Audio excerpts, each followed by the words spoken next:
اللہ رب العزت فرما رہے ہیں، یہ مت سمجھنا کہ تمہیں آزمایا نہیں جائے گا، خوف سے، فیئر سے، انزائٹی سے، مال سے، اولاد سے، ہر چیز سے آزماؤں گا، تمہارا ری ایکشن دیکھوں گا کہ تم کیسے پورے اترتے ہو، سب چیزوں سے آزمائے جاؤ گے۔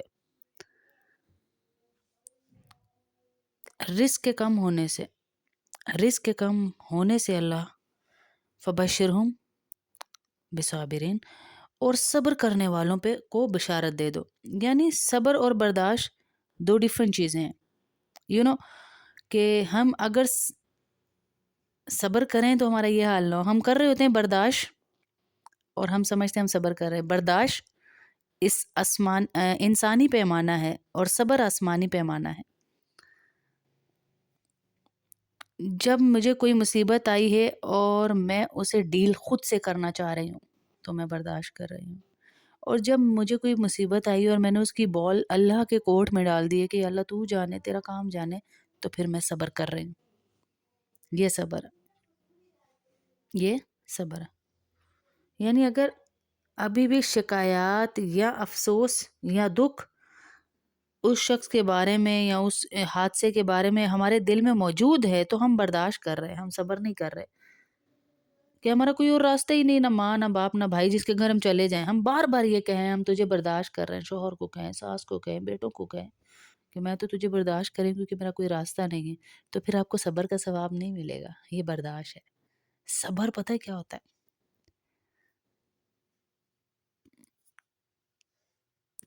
سپریم کورٹ میں بات پہنچا دی، اب آپ صبر کریں، بس اسے صبر کہتے ہیں۔ اس میں کمپلینز نہیں ہے، شکوے شکایات نہیں ہے، اس میں خاموشی ہے، اس میں آپ کا دل تو روئے گا لیکن آنسو آنکھوں سے نکلیں گے، زبان سے الفاظ نہیں نکلیں گے۔ ہم کہتے ہیں نا میرے صبر کا پیمانہ لبریز ہو گیا، وہ برداشت کا پیمانہ تھا، وہ صبر کا نہیں تھا۔ ہماری برداشت کبھی کبھی آؤٹ آف کنٹرول ہو جاتے ہیں ہم، تو وہ ہماری برداشت ختم ہو جاتی ہے۔ صبر کا پیمانہ کبھی بھی آؤٹ آف کنٹرول نہیں ہوتا۔ جب آپ نے اللہ کے کورٹ میں بال ڈال دی تو وہ اللہ جانے۔ ہم لوگ کیا کرتے ہیں؟ فار ایگزامپل، کبھی کبھی ایسا ہوتا ہے کہ کسی ظالم نے مظلوم پر ظلم کیا ہوتا ہے، تو جو مظلوم ہے نا ہمارے معاشرے میں، وہ ساس نے سم ٹائم کچھ کیا ہوتا ہے بہو پہ تو ظلم، تو بہو جو ہے وہ برداشت کر رہی ہوتی ہے، کرتے کرتے جو غیبت ڈیولپ ہو رہی ہے دل میں، کسی جٹھانی، دیورانی، نند سے وہ غیبت کر دی، تو آپ نے صبر نہیں کیا۔ مظلوم کبھی کبھی ظالم سے بھی آگے بڑھ جاتا ہے گناہ میں، یہ غیبت کر کر کے، برا بھلا کہنے میں، حالانکہ ظالم نے تو ظلم کیا تھا اور ہمیں صبر کرنا چاہیے تھا، لیکن ہم اس سے آگے بڑھ گئے گناہ کرنے میں۔ اسلام کا اصول ہے نہ تکلیف دو نہ سہو، اسے بات کی جا سکتی ہے، اس کو سمجھایا جا سکتا ہے، لیکن غیبت نہیں، غیبت نہیں۔ سکون اور چین اس میں ہے کہ آپ برداشت کر جائیں، اس کو اللہ کے حوالے کر دے، اللہ تو دیکھ رہا ہے نا یہ میرے ساتھ کیا کر رہا ہے۔ کئی بھابیاں دیکھ لیں بھائیوں کو بہنوں سے ملنے نہیں دیتی، نہیں دیتی نا۔ کئی بہویں بیٹوں سے ماؤں کو ملنے نہیں دیتی، نہیں دیتی نا۔ صبر کر جائیں اور کہہ دیں یا اللہ تو دیکھ رہا ہے، تو نے میرے دل میں اس رشتے کی محبت رکھی اور میں تڑپ رہی ہوں، یہ ملنے نہیں دے رہی، اللہ کی قسم اس کی نسلیں ہل جائیں گی، اس عورت کی نسلیں ہل جائیں گی جو یہ ظلم کر رہی ہے۔ کیا سمجھ بیٹھا ہے؟ صبر، صبر یہ ایسی چیز ہے کہ آپ ہل جائیں، اس کی جڑیں ہلا دے، جس کے لیے جو صبر کر جائے وہ اگلے کی جڑیں ہلا دیتا ہے۔ اور اپنے آپ سے ایک سوال تو کیجئے نا، پوچھیں تو صحیح کہ کیا ہم واقعی صبر کر رہے ہوتے ہیں یا صرف مجبوری میں برداشت کر رہے ہیں اور اسے صبر کا نام دے رہے ہیں۔ قرآن ہمیں بتاتا ہے کہ آزمائش بھی اللہ کی طرف سے ہے اور صبر بھی ایک عبادت ہے۔ آزمائش کیا ہے؟ اللہ تعالیٰ قرآن میں فرماتے ہیں ہم تمہیں ضرور آزمائیں گے، خوف سے، بھوک سے، مال سے، جانوں سے۔ بعض زندگی میں مشکلات آنا اس بات کی نشانی ہے کہ اللہ ہم سے ناراض ہے۔ یہ نشانی تو نہیں ہے، ہم تو یہی سمجھتے ہیں حالانکہ کہ بھائی یہ تو نشانی ہے اللہ ہم سے ناراض ہو گیا، نہیں، اللہ آپ کو قریب کرنا چاہ رہا ہے، بلکہ اکثر یہ اس بات کی نشانی ہی ہوتی ہے کہ اللہ ہمارے ایمان کو مضبوط کرنا چاہتا ہے جب کوئی پریشانی آ رہی ہے۔ کیسے؟ کبھی گھر کے مسائل سے، کبھی رزق کی تنگی سے، کبھی لوگوں کے رویے سے۔ یہ سب آزمائشیں ہیں۔ صبر کیا ہے؟ صبر صرف خاموش رہنے کا نام نہیں ہے۔ صبر یہ کہ دل میں تکلیف تو ہو مگر زبان پر شکوہ نہ ہو۔ آئے ہائے ہائے، سنیے گا ذرا۔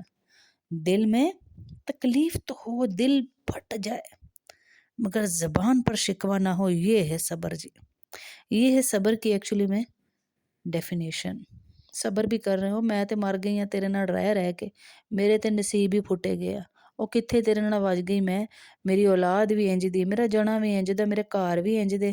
یہ صبر نہیں ہے، یہ برداشت ہے جو آپ کر رہے ہو۔ صبر صرف خاموش رہنے کا نام بھی نہیں ہے۔ دل آپ کا پھٹ رہا ہو اس تکلیف سے، لیکن آپ زبان سے کچھ نہ کہیں، اللہ کو بس کہہ دیں اللہ تو دیکھ رہا ہے نا، اور دل میں یقین ہو کہ اللہ بہتر کرے گا۔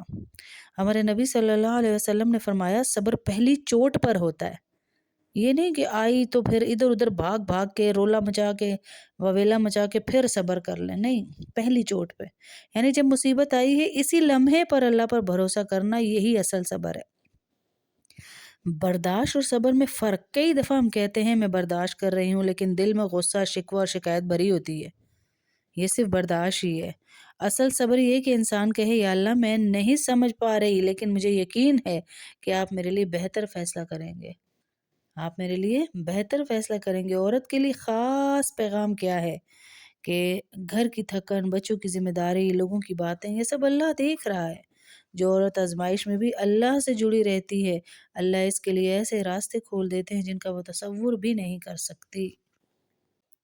یاد رکھیں، آزمائش صبر کا زندگی کا حصہ ہے، لیکن صبر کرنے والے لوگ اللہ کے خاص بندے بن جاتے ہیں، اور شاید آج آپ کی زندگی کی مشکل آپ کو اللہ کے بہت قریب لے جائے ہیں، بہت قریب لے جائے جو ہم نے سوچا بھی نہ ہو، اور پھر شکر گزار بھی بننی ہے۔ شکر نعمتوں کو بڑھاتی ہے۔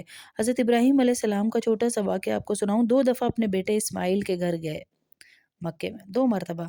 پہلی دفعہ جب گئے تو ان کی پہلی بیوی سے ملے، ان سے پوچھا کیا حالات ہیں گھر کے۔ حضرت اسماعیل نہیں تھے، یعنی بیٹا نہیں تھا، بہو تھی، اس سے ملے، کیا گھر کے حالات ہیں؟ بہت بری حالت ہے، بہو نے کہا۔ اکثر عورتوں کی عادت ہوتی ہے جی، گھر میں کھانے کو نہیں ہے، پینے کو نہیں ہے، نکل جاتے ہیں یہ تو، پیسے نہیں، کچھ نہیں، ہم تو تنگ آ گئے اس زندگی سے، ایسی زندگی کا کیا فائدہ۔ وہ خاموشی سے سنتے رہو۔ نکلتے وقت انہوں نے کہا کہ میرا بیٹا اسماعیل آئے تو اسے میرا میسج دینا۔ کیا میسج دینا؟ چینج یور ڈور سٹیپ، اپنے دروازے کو چینج کر لو۔ اب یہ کوڈ ورڈ میں وہ اپنے بیٹے کو میسج دے کر چلے گئے۔ جب بیوی شوہر آیا اسماعیل علیہ السلام، باپ تو چلا گیا تھا، بیوی نے بتایا آپ کے والد آئے تھے اور وہی سے اس طرح بات کر کے مجھے میسج دے کے گئے ہیں آپ کے لیے۔ انہوں نے اپنی بیوی کو طلاق دے دی، کیونکہ باپ کہہ کے گیا تھا ناشکری عورت نسلوں کو تباہ کر دیتی ہے۔ سو نعمتیں بھی ہوں وہ ہر وقت ہائے میرے کو اڑا نہیں ہے، ہائے میرے پاس یہ نہیں ہے، ہائے میرے پاس یہ نہیں ہے، میری بہن تو یوں کرتی، میرا بھائی تو یوں کرتا، میرے خاندان میں تو یہ چیز تھی، میرے سسرال میں یہ نہیں ہے، میرے میکے میں یہ تھا، ہر وقت ناشکری نسلوں کو تباہ کر دیتی۔ پھر کچھ عرصہ گزرا تو حضرت ابراہیم علیہ السلام دوبارہ گئے اپنے بیٹے کے پاس، بیٹے کے گھر۔ بیٹا دوبارہ نہیں تھا، دوسری بیوی تھی اس کی۔ اس سے ملے، اس کو کہا کیا حال ہے بیٹا؟ اس نے کہا الحمدللہ بہت بہتر ہوں، اور اللہ کا کروڑ کروڑ کروڑ شکر ہے ایک ایک نعمت پہ، یعنی بڑی شکر گزار عورت، ایوری تھنگ از فائن، اور الحمدللہ الحمدللہ الحمدللہ اس کے زبان پہ تھا، شکر گزار عورت تھی۔ تو حضرت ابراہیم علیہ السلام نے کہا اسماعیل علیہ السلام کب آئیں گے یہ؟ انہوں نے کہا، تو ان کی بیوی نے کہا کوئی پتہ نہیں کب آئیں گے۔ کہا اچھا ان سے کہنا کہ کیپ دس ڈور، اس دروازے کی حفاظت کرے۔ اب کہنے کا مطلب کیا تھا کہ انہوں نے دوبارہ میسج دیا اپنے بیٹے کو کہ یہ شکر گزار عورت ہے، تھوڑے پہ شکر کرے گی اللہ تمہیں زیادہ دیں گے۔ تو شکر گزاری سے اللہ پاک نعمتوں میں اضافہ کرتے ہیں، دل میں سکون اور خوشی آتی ہے، اللہ کی رحمت قریب ہو جاتی ہے، مشکلات آسان ہو جاتی ہیں، کیونکہ حدیث کا بھی مفہوم ہے کہ جو لوگوں کا شکر ادا نہیں کرتا وہ اللہ کا بھی شکر ادا نہیں کرتا۔ اور ایک حدیث میں ہے کہ نبی کریم صلی اللہ علیہ وسلم راتوں کو اتنی عبادت کرتے کہ پاؤں سوج جاتے۔ جب پوچھا گیا تو آپ نے فرمایا کیا میں اللہ کا شکر گزار بندہ نہ بنوں؟ ایک عام عورت کے لیے اب اس میں شکر گزاری کا کیا پیغام ہے کہ اگر رزق کم ہے تب بھی شکر کریں، اگر شوہر یا حالات مشکل ہیں تب بھی اللہ کا شکر ادا کریں، کیونکہ اللہ شکر کرنے والی عورت کے لیے اللہ برکت کے دروازے کھول دیتے ہیں۔ اگر آپ کو لگتا ہے نا کہ آپ کی زندگی میں برکت نہیں ہے تو ایک لمحہ رک کر سوچیں کہ کہیں ہم اللہ کی نعمتوں کی ناشکری تو نہیں کر رہے، کیونکہ کئی لوگوں کو آپ نے دیکھا ایک افراتفری ہے، آ رہا ہے پیسہ جا رہا ہے، آ رہا ہے جا رہا ہے، سکون نہیں ہے، افراتفری ہے ان کی زندگی میں، تو یہ ناشکری کے سبب ہی ہوتی ہے، کیونکہ قرآن کہتا ہے اگر شکر کرو گے تو اللہ اور زیادہ دے گا، اللہ اور زیادہ دے گا، اور اگر تم ناشکری کرو گے تو میرا عذاب بہت سخت ہے، اللہ پاک فرماتے ہیں بہت سخت عذاب ہے۔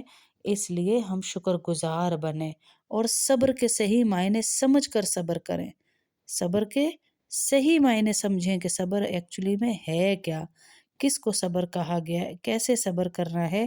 جب تک ہم یہ نہیں سمجھیں گے تو ہمیں مطلب ہی سمجھ نہیں آئے گا بالکل بھی۔ 12 کپلز جو تھے ایک ورک شاپ میں تھے، ان کے 6 کے 2 گروپس بنا دیے گئے۔ ایک گروپ کو کہا کہ آپ جو ہے اپنی زندگی کی، اپنے لائف کے، اپنے اسپاؤس کے ساتھ، اپنے شوہر کے ساتھ جتنے بھی اچھے مومنٹ گزارے ہیں اسے سوچیں اور لکھیں۔ پھر دوسرے کپل کو کہا کہ آپ کی زندگی کے جتنے نیگیٹو مومنٹس ہیں آپ کی زندگی میں جو تھے ان کو لکھیں اور سوچیں۔ دونوں نے ایسے ہی کیا، اچھے والوں نے بھی لکھے، 2 گروپس تھے جو نیگیٹو والوں نے بھی اپنا سارے معاملات لکھے، یہ میں نے برا وقت دیکھا اپنے شوہر کے ساتھ، اور ان دونوں گروپس کو ڈیوائسز لگا کے اسٹریس ٹیسٹ جب کیا گیا، مشینز لگا کے اسٹریس لیول چیک کیا گیا، تو جنہوں نے پازیٹیو لکھا تھا نا ان کا اسٹریس لیول جو ہے وہ 15 سے بھی نیچے تھا، اور جنہوں نے نیگیٹو لکھا ان کا اسٹریس لیول 50 سے بھی اوپر تھا۔ تو صرف سوچنے اور لکھنے سے کہ پازیٹیو، آپ کا اسٹریس لیول کتنا ریلیز ہوتا ہے، آپ یہ دیکھیے کتنا ختم ہوتا ہے صرف سوچنے سے۔ یہ سارا کمال آپ کے ذہن کا ہے۔ اگر آپ اللہ کی نعمتوں کو شکر کر کے سوچ کر شکر ادا کریں گے تو آپ کو پتہ چلے گا اللہ نے کتنی نعمتیں دی ہوئی ہیں۔ اس لیے سوچیں کہ اللہ نے کتنی نعمتیں دی ہیں۔ کوئی کھانا نہیں کھایا انہوں نے، کوئی باہر نہیں گئے، کوئی ویکیشنز پہ نہیں گئے، کوئی پیسہ نہیں لگایا، صرف سوچنے سے ہیں۔ آپ سوچیں